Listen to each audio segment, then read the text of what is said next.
We're going to start with feet. If you don't have a ball, you're going to use what's called a supported knuckle. If you just have your fingers and try to do self massage, your hands get tired really fast. So you want to use the surrounding fingers to support yourself. And one of the easy ways to make a tool is to have one knuckle sticking out further and like making a fist around it to support it. And then you can do your feet. So landmarks on your feet. This is the ball of your foot, your arch, your heel, right? And we're going to work this whole area and kind of be conscious whether you're going across or vertically. And we'll try to do both areas. So this is trigger point focused, fascia focused, self massage, because you don't get a lot of self massage, or you don't get a lot of massage during COVID. So you got to do it yourself. If you do not have a ball, just go ahead and sit down and get your tool out and use your hand on your foot. But if you do have a ball, especially if you have, you might want something to hold onto, like a wall or a chair. If you have history of rolling or spraining your ankles, you might want to use something to support in case you sort of roll off. I'm sorry, somebody else is coming in. Except for I don't see them. Oh well. Okay. So I'm going to start with the ball of my foot. And all I'm going to do is like the ball of my foot underneath my big toe. I'm going to press and release and then move over a little bit. So it's kind of like I'm centered underneath my next toe over, and press and release and keep on going. Kind of do 5 presses and releases of that area of your foot. And then I'm going to go down the outside edge, that area that's still padded, just doing press and release along the outside edge and falling off my ball. If your ball squirts out, then just go get it. And then your heel, press and release at your heel, different parts of your heel, just moving around a teeny bit. And then one of the things I like to press and release your arch, and to experiment with like just kind of horizontal press and release versus like having your heel down, and see how that shifts where you stretch and feel it underneath your in your foot, or having your toes down and pressing. Let's try to let somebody else in. Pardon? Do I use the we're not going to use the sock. One of the balls. Just one of the balls right now. Just one of them. So the sock we're going to be using a little bit as we do as an option for your shins, and it's a real good option for your back. But for your feet, you don't need the sock yet. And actually, I like to not wear socks because sometimes it shifts over. And I'm sorry, somebody else is coming in. I don't see them. Oh, let me see. Okay, so then we're going to go long ways. So pressing underneath the ball of my foot and then slowly rolling down to my heel, and then shifting over a little bit, so almost like you're underneath the next toe, and rolling slowly down to my heel again. So it's going to be like 5 swooshes of my foot.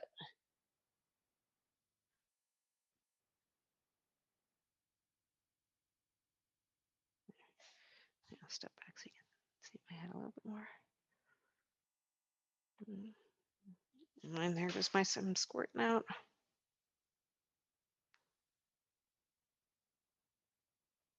Okay.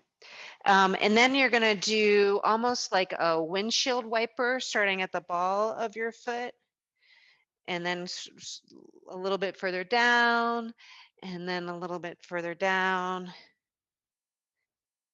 a little bit further down until you get to your heel, and then just kind of wash your whole foot, rub it around underneath your ball, and then kick your ball to the side and just stand there and notice the difference in sensation between your feet.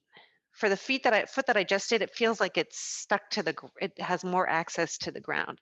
That's what it feels like for me. And I don't know what it feels like for you. So we're going to try the other side. If you want to risk it with hands free, go ahead. I like to have a little, or you can use a wall, right? So starting underneath the ball of my foot at the big toe area, press and release, and then over a little bit. There we go. I don't know. 5 kind of general presses in the ball of my foot area.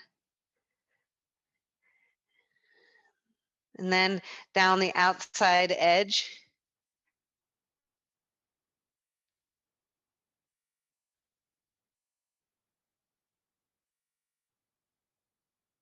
And then the heel. Press and release a few times, maybe little adjustments. And if it squirts out, just go get it. And then the arch area. Press and release and try a couple different techniques and different positions. Meaning you might try with your heel down or your toes down or just in general. Maybe have the feeling of your foot draping over the ball. And then we'll try this long ways from your toe to your heel, basically. So we'll do 5 slow sort of stripes. And if your ball runs away, go get it.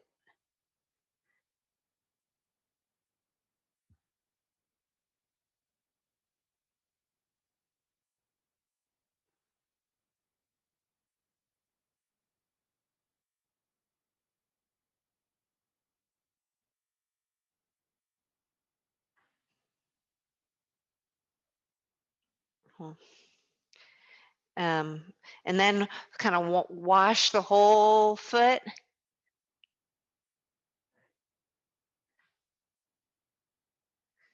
And then stand up and notice your 2 feet. You still might have differences between them, but I think it's kind of cool. Sorry, I'll step back so you can see. Okay, then we're gonna do our calves or from here to here. And if you have, I'm gonna show you, if you have 2 balls, put it in your sock. I'm gonna show that, and you can tie off your sock at the top. I have this so you can just see the orientation of it. And what you're going to do is you don't want to rub the ball directly onto your bone. But basically the sense is you put your shin in between it and then roll on your shin. You can do it on a chair or on, I think it's a little bit interesting to be on a block and try to do it. Or just on the ground. But if you don't have 2 balls that you can cinch together, then you're just going to want to do it on the outside edge of your shin. And it's basically the muscle that's on the outside edge. Just I think that a good supported way to do it is to have your hands, fingers intertwined and just kind of pull the ball into your shin area. I'll back up so you can see what I'm doing.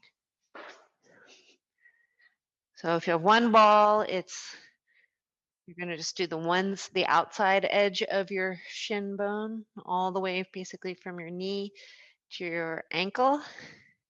And if you have two balls, you're going to roll with your shin bone in between from whatever purchase makes sense for you. So now I'm coming back up, and this time I'm going to roll it a little bit more. Left to right. You can also add movement of your joints and see how that shifts. You can try holding it any place that you're like, oh, that's a little tender. You can hold it there and then do some kind of ankle movement. So just kind of come back up your shin and try slightly different movements. You can even try twisting your ball, like screwing it in.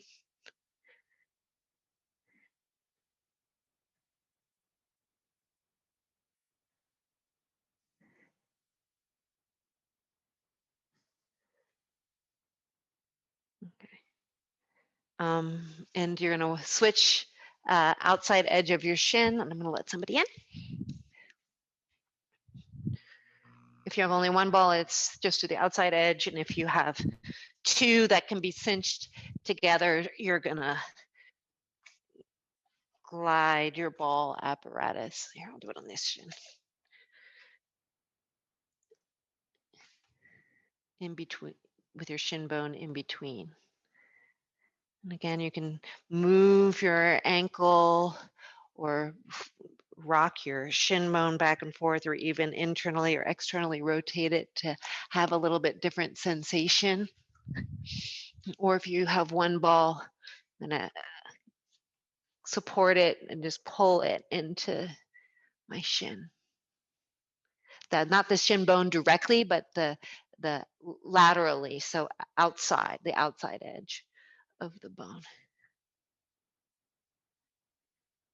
This is really good if you suffer from shin splints.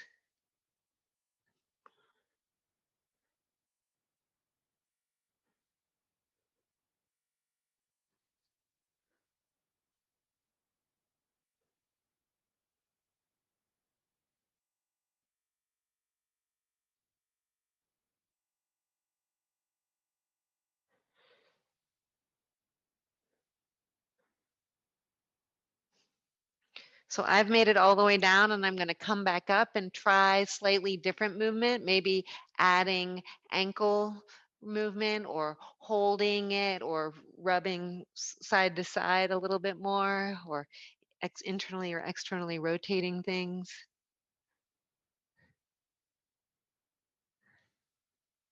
Or twisting. Finding those areas of a little bit of sensitivity and holding it there. Those are trigger points that you're uncovering, revealing. And those are basically areas where your body is overcompensating.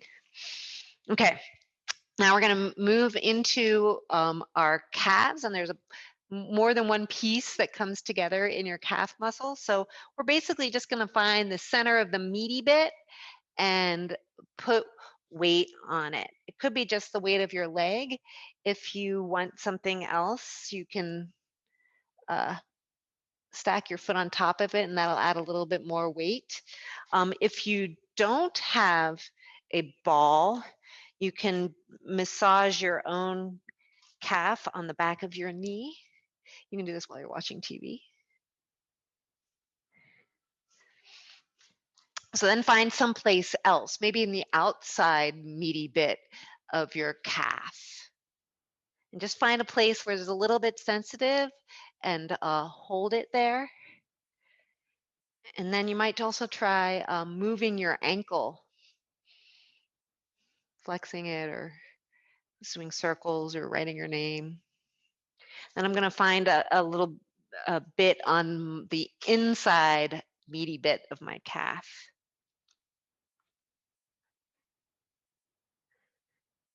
hold it there, maybe move my ankle a little. If I want more weight, I'd add that.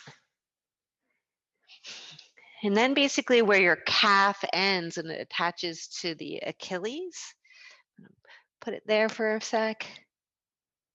Again, try moving your foot.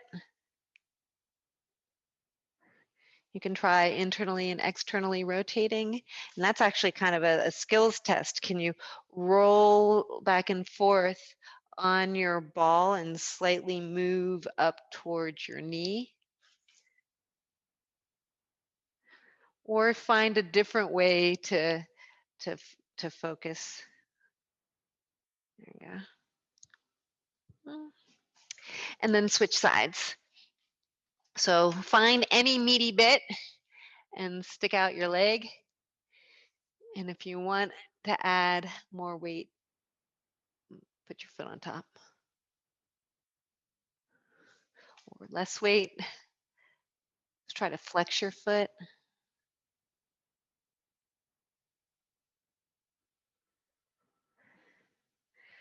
And then try find a point on the outer meaty bit. So I'm kind of externally rotating my leg and laying it down until I find a tender spot. You shouldn't feel a pulse, and you shouldn't feel tingling like you're on a nerve, but you might find places of hurt so good kind of a feel. And then so find a spot on your sort of inside meaty bit. Roll around maybe till you can find, oh, that's a little tender. You might try pointing and flexing your foot.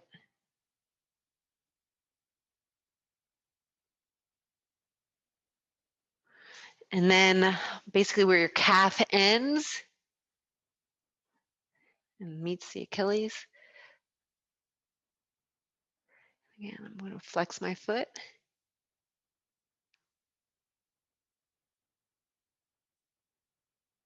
And then I'm going to do a little bit of a back and forth along my calf muscle and walk it up towards, or roll it up towards my knee.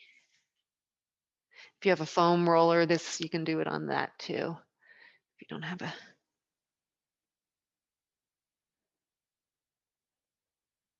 And you can either do if you don't have a ball, you can use your opposite knee or your supported fingers.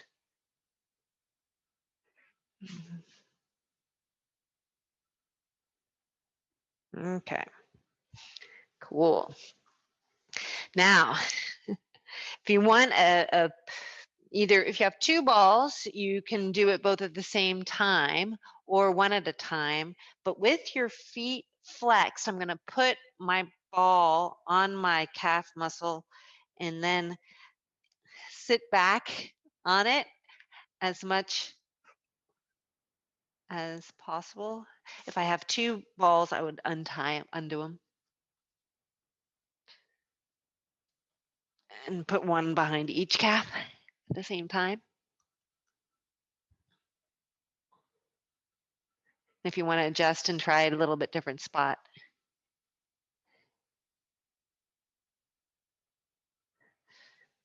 How far back can you go without killing yourself?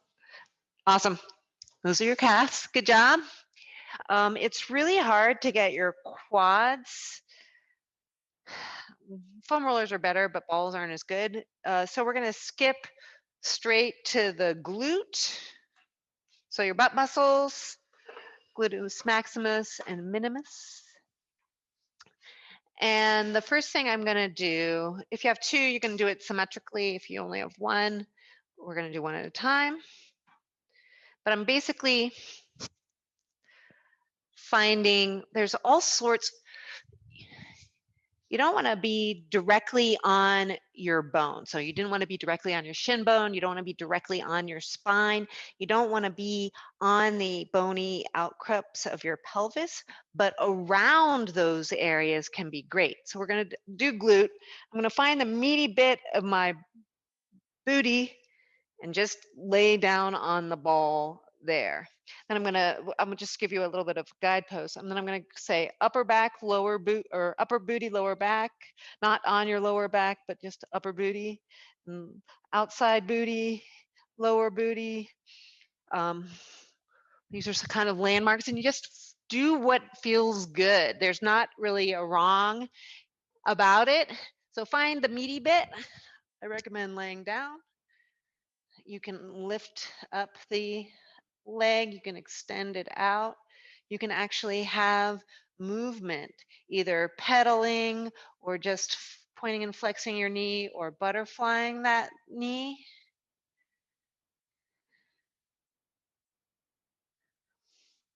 And then try someplace else. Try upper booty, not lower back, but upper booty. And try moving your knee in whatever feels doable. If you're doing two at once, you just find different, keep on moving them, find different spots. Because you're going to be able to do twice as many spots as we can with one cheek at a time. And now I'm going to, that was lower booty, and now I'm going to do kind of outer booty. And for this one, I have to lean over a little bit to really dig in.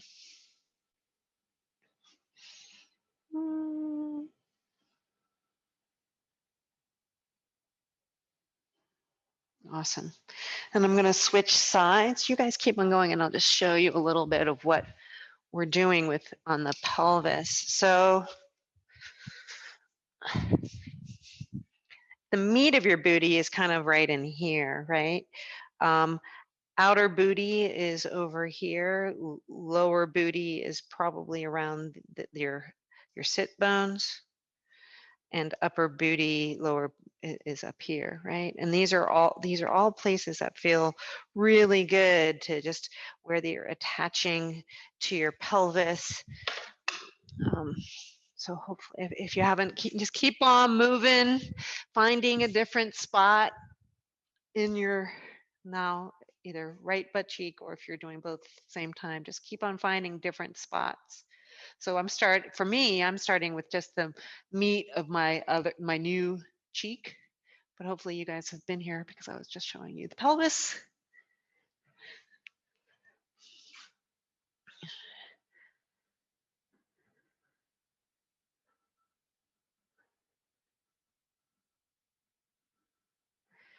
You don't want to be on your tailbone, but right next to it can feel really nice.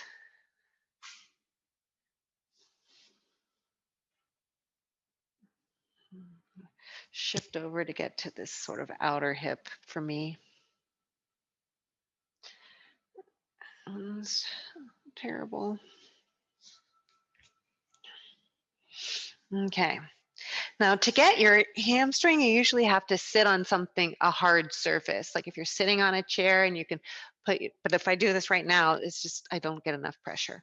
For your inner thighs, it's hard to get enough pressure with a ball. That doesn't do anything. But if you add, just when you're at home, if you add a book or a block or something in between your legs, you can all of a sudden start to get the pressure that you need. And then if you move your legs, you'll definitely feel something. Even a firm pillow in between your legs with a ball in between, or both balls if you want to do both sides at the same time if you have to.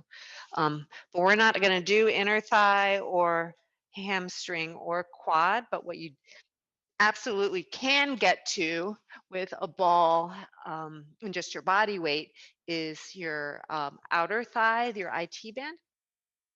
And we're going to start up here and kind of work our way down through a couple spots, and then we'll work our way up again. So landmarks are going to be above your hip bone and below your hip bone, just right above it and right below it, and then a couple other spots, and then just above your knee. So we'll try to hit a few spots along this line.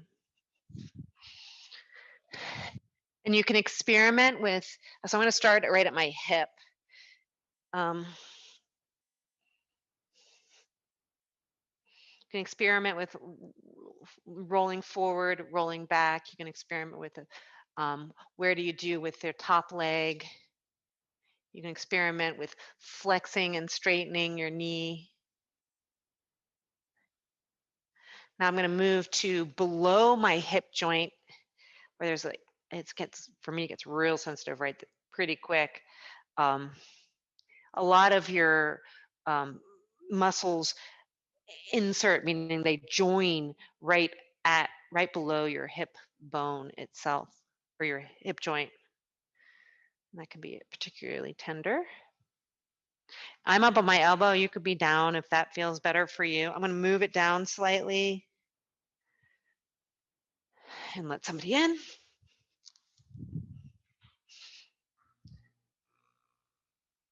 Going to keep on moving down.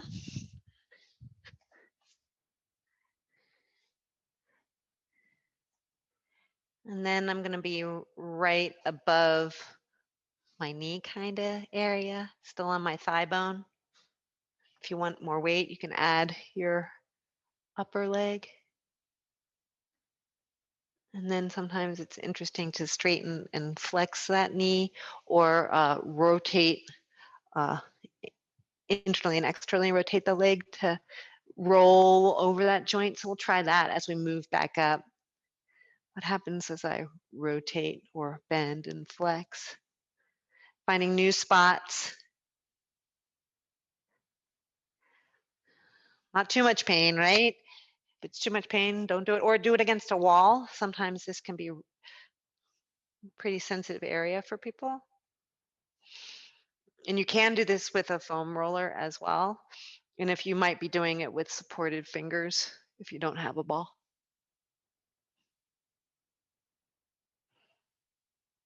And now I'm going to switch sides. So I'm going to start like upper butt, almost on the outside edge of my hip, the outside edge of my pelvis first.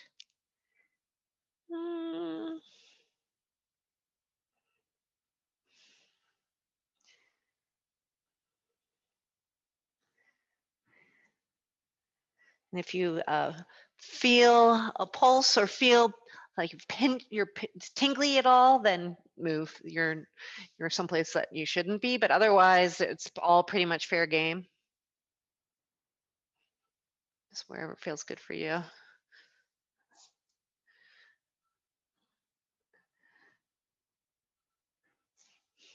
So I'm on my third point now, third changing point. Moving down my leg. Fourth.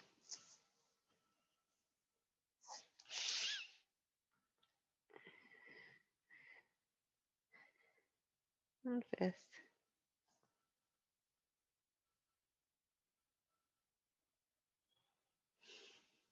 And I'm going to find more as I come back up again. So maybe adding movement of my knee or internally and externally rotating my leg just to further torture myself, really.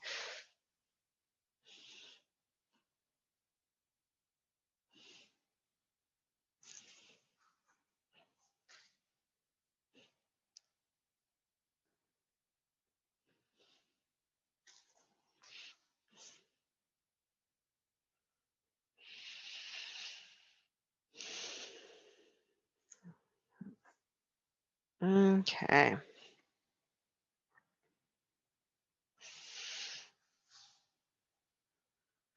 Great. So it's a good part of our body. We're going to move to our backs. If you have two balls, you can do both sides of your back symmetrically. If you have no ball, you're not really able to reach your own upper back, but you can reach your lower back. If you feel around your ribs and around your hip, your pelvis, you might find stuff that you didn't know you had. If you have one ball, you can either just be against the, it's against the wall. If you have one ball, it's upper back against the wall, or actually any part of your back, but we're going to start at upper back. And you don't want it on your spine directly. You want it on either side. Or all around your shoulder blade are really good spots. A ball can be used to help you hold it behind you or find the spot where you want it to be. But if you do have two, you can be on the ground symmetrically. And the three main areas to be on the ground with are basically along this sort of seam right at your collarbone, your trapezius up there. So, and you can go side to side, you know, move it along, and then you can also rock back and forth this way. And I'll show you how to get up onto your back there. And then, sorry, you can also move it. So hopefully some of you are already just rolling around on your back with the against the wall. If you have two, you can put it lower and then roll it down more. So it ends up being like this. For your upper shoulders, if you have two, then you want to lift your hips and get into your shoulders this way. And then if you want to go next to your spine around on the inside of your shoulder blades, then you just reach as far as you can go and then lift your hips and roll around, and you can even do floppy arms. If you have a support like a block for underneath your hips, you're welcome to use that, or just drive it with your shoulders. And experiment with what feels good, trying not to be on the bone themselves. And if you're against the wall, which I'm going to do, see if you can go all the way around your shoulder blade. So again, not on your spine, but I'm doing my left side right now. When I get towards and it's good to do the outside edge as well. Almost your side body, but you'll find all sorts of surprises out there.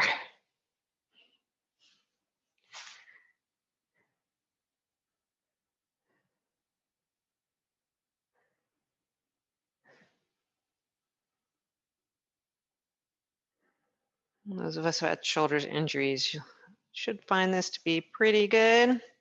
And we're getting to areas that it's hard to do by yourself, right? Find some more areas, and if you haven't switched, it might be time to switch sides for the upper back, right? So to get this is where a ball comes in handy. To get your upper back against the wall, it's most helpful to have a sock to hold it in place for you so that you can lean out and kind of get that like tops of your shoulders along your collarbone kind of feel. So not on your spine, not on your shoulder blades specifically, but in between your spine and your shoulder blades, absolutely.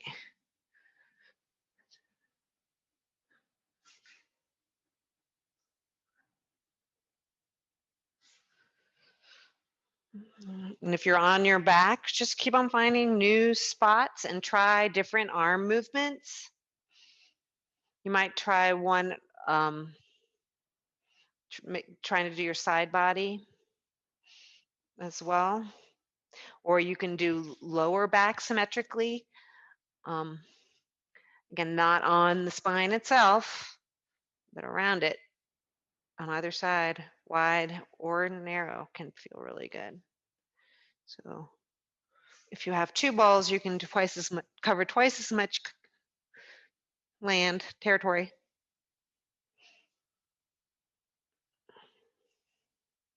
So do what feels good for your body. I'm finishing up the outside of this shoulder blade myself.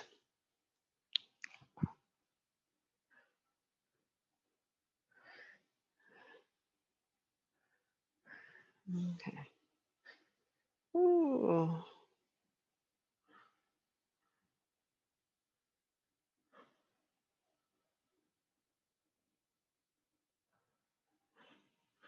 Okay. Awesome. Find your last little bit of what your back needs as we're moving to our front.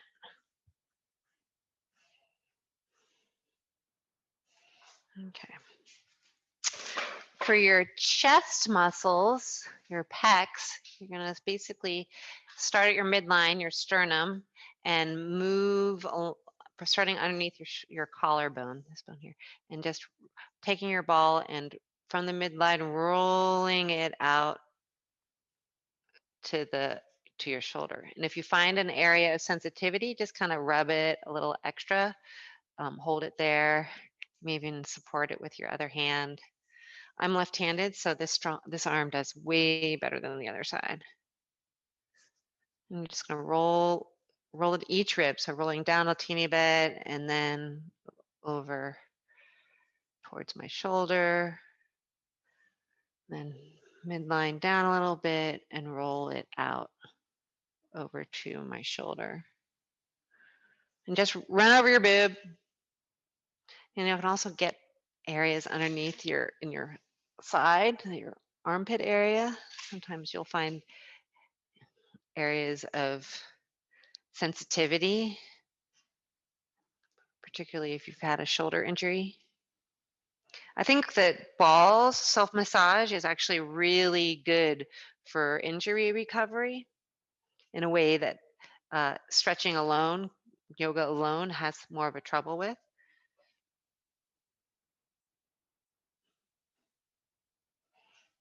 I'm just running over my boob. There you go. Whatever.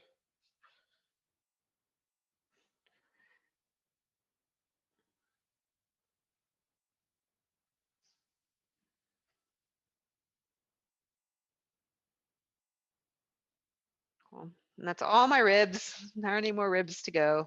So now I'm going to do the other side, starting at my midline, right underneath my collarbone, and shoving it out towards my shoulder, stopping anywhere I need to if I have a little bit of sensitivity or like, oh, yeah, there's something there.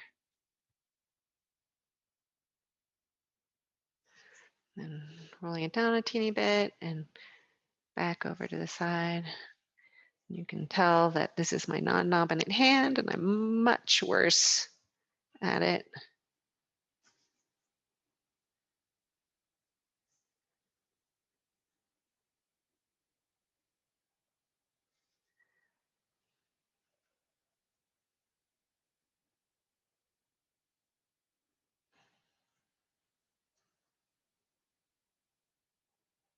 So these are all your pecs, right? And find a sensitivity, then hold the ball there.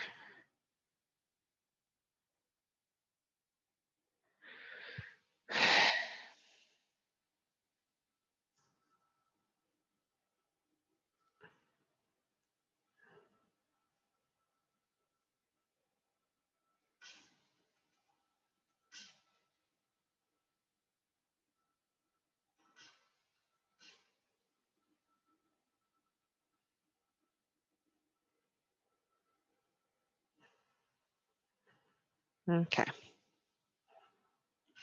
Then I'm going to work on my around my shoulders, just wherever it feels good. If you don't have a ball, just try supported fingers.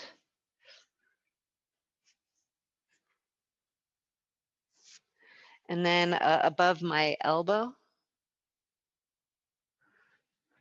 all the way around. And then a forearm trick I learned is grabbing my forearm, making a fist, and then opening my hand as I bring my thumb towards my wrists, and then back up again and closing my hands again. I'm not very good at syncing the hand movement, the rub with the opening, but open it up, stretch it, and then close it. I'm going to do 3 rubs total.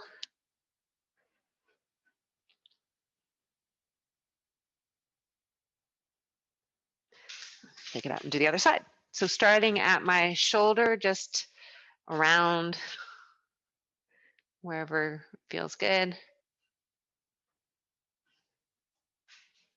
And there's a lot more that you can do with your arms if you have areas that you're like, ah, that's tender, or I worked that, and then just go ahead and do it. If your armpits are super sensitive, they can be, particularly if you have rotator cuff issues.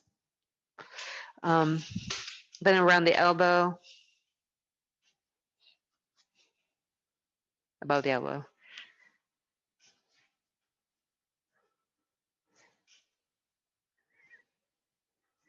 And then I'm going to do that same sort of wring out my forearm thing. So grabbing my forearm and making a fist, and then opening it up and back, and again, and third time.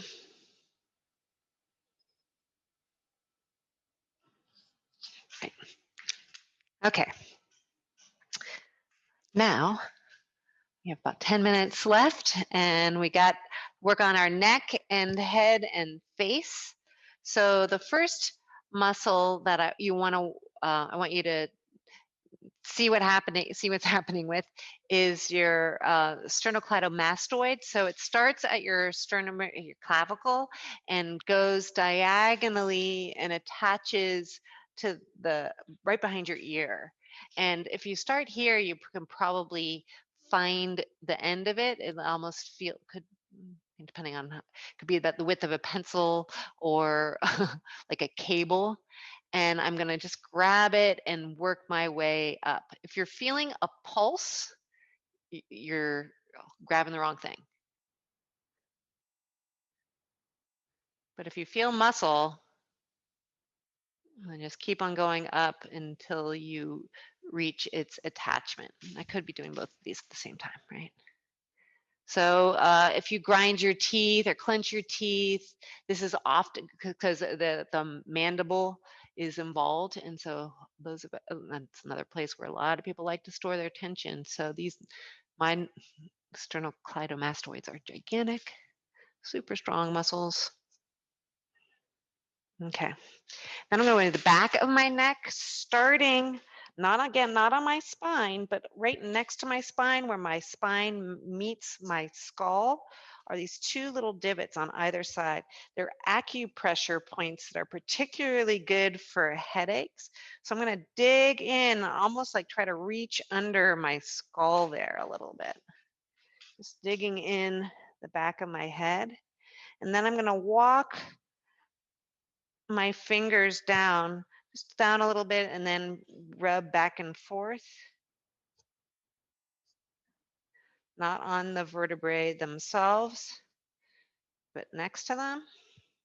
And if I find an area that's a little tender, I might work it a little bit longer. And then I'm going to hit my trapezius. I'm trying to go behind my trapezius,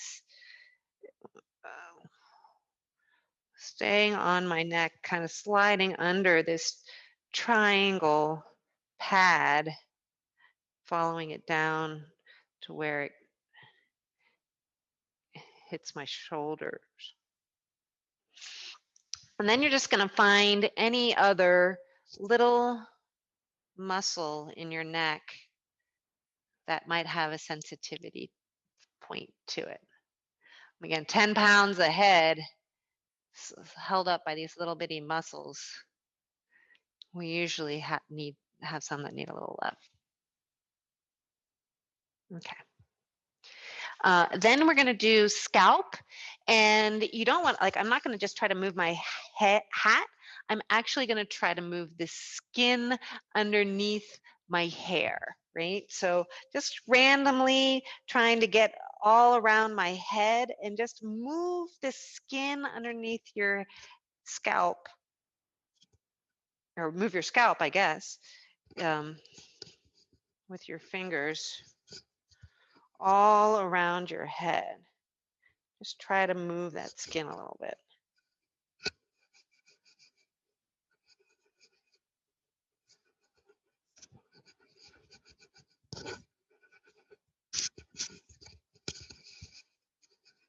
Okay, and then we're going to move to our forehead, and again, move the skin of your forehead to where it kind of meets your hair and around, and where it meets your eyebrows.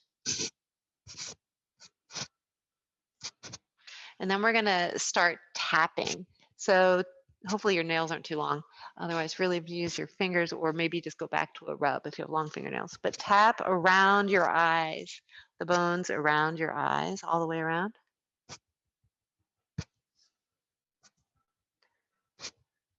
And then your temples, and then down a little bit and under your cheekbone. Back a couple times. And then next to your nose, not your nose itself, but just next to it. And then above your lip, between your nose and your lip. And on the underside of your lip.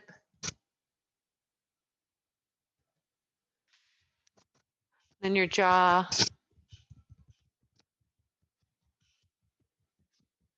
And this one might even be worth taking your fingers and kind of grabbing that groove on both sides of your jaw. And coming forward till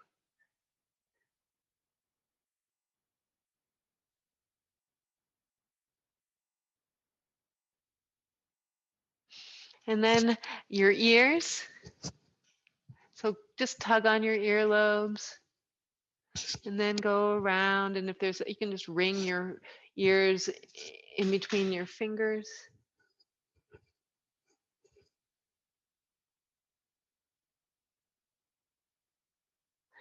And then behind your ears. So that's all that scalp, and where so many of these muscles connect around your ears.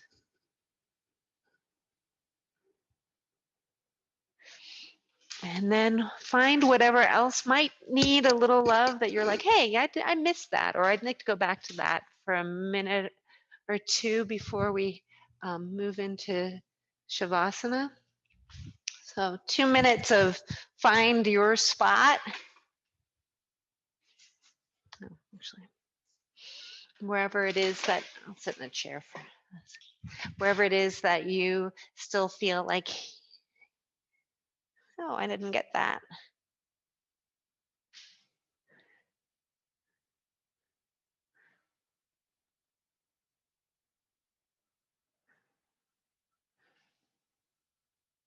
If you don't have anything in particular, you can go straight into your Shavasana position.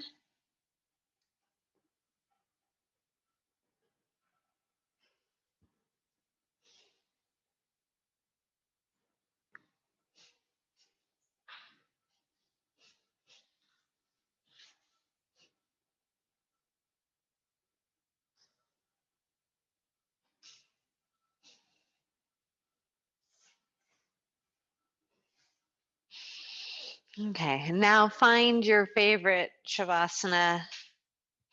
I'm going to sit in the chair today.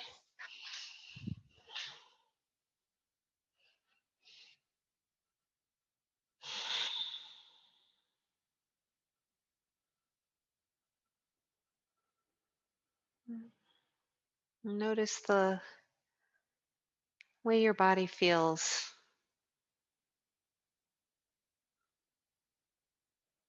When you do that massage, you're um, helping muscles that are overworked to release and helping muscles that are underused to wake up. And so you might have a feeling of uh, warmth or just kind of circulation.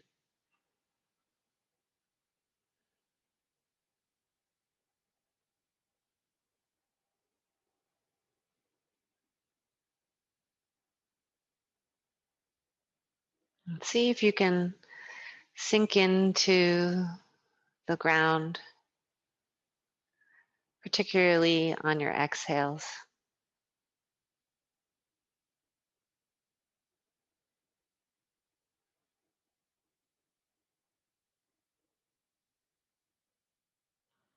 Notice maybe you're holding on in your jaw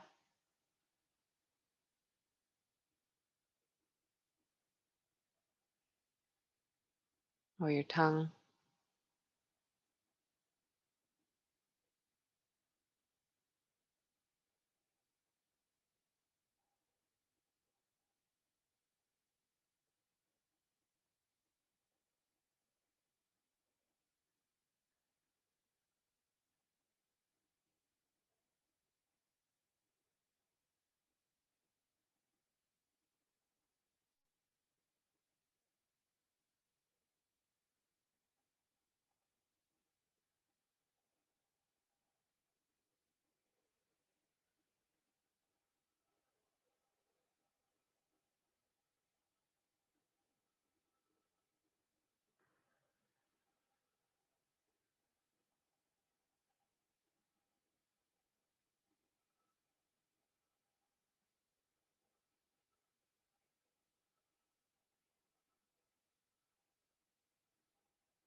And start to lengthen your breathing again.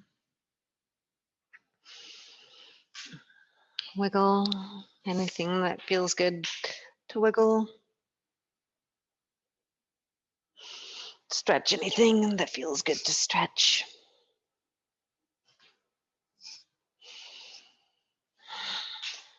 And gently and kindly bring yourself back up to sitting.